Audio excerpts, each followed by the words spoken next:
Assalamualaikum warahmatullahi wabarakatuh. Perkenalkan, nama saya Sarisa Chandra Kirana, NIM 22040274048 dari kelas 2022C.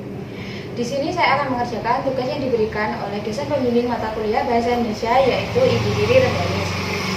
Baik, langsung saja di sini saya akan menjelaskan materi mengenai sejarah bahasa Indonesia yang menjadi keunggulan Indonesia sebagai bangsa dalam sudut pandang generasi saya serta prospek bahasa Indonesia di masa mendatang bila dihubungkan dengan disiplin ilmu yang saya pelajari sekarang. Seperti yang kita ketahui, bahasa Indonesia ialah bahasa resmi Republik Indonesia sebagaimana yang juga disebutkan dalam Undang-Undang Dasar Republik Indonesia tahun 1945, pasal 36. Bahasa Indonesia juga merupakan bahasa pemersatu bangsa Indonesia sebagaimana disebut dalam Sumpah Pemuda pada tanggal 28 Oktober 1928.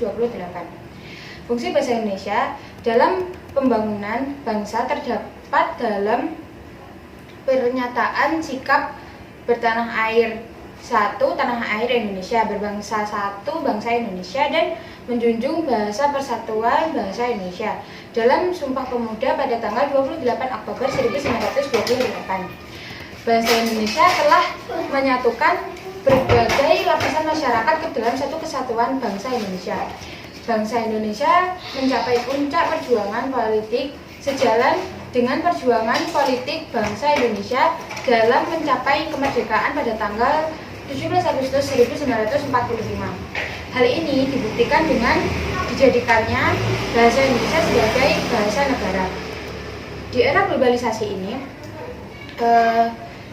bahasa Indonesia sudah hampir berada di tepi jurang.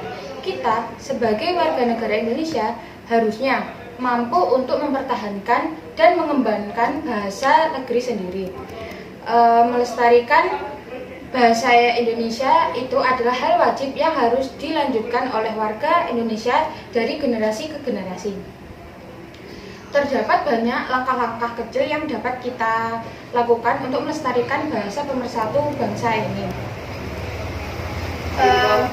Yang pertama, menggunakan bahasa Indonesia sesuai ejaan yang disempurnakan atau yang biasa disebut dengan EYD, yang merupakan salah satu cara untuk melestarikan bahasa Indonesia. Hal ini harus dibarengi dengan diterbitkannya buku baru berbahasa Indonesia yang melewati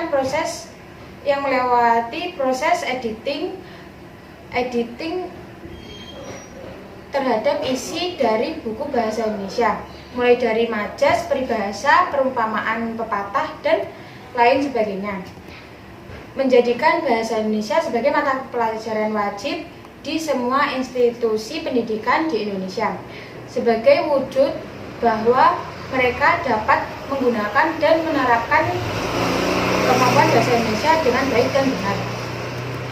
Demikian penjelasan materi mengenai sejarah bahasa Indonesia yang menjadi keunggulan Indonesia sebagai bangsa dan dalam sudut pandang generasi saya serta prospek bahasa Indonesia di masa mendatang bila dihubungkan dengan disiplin ilmu yang saya pelajari sekarang.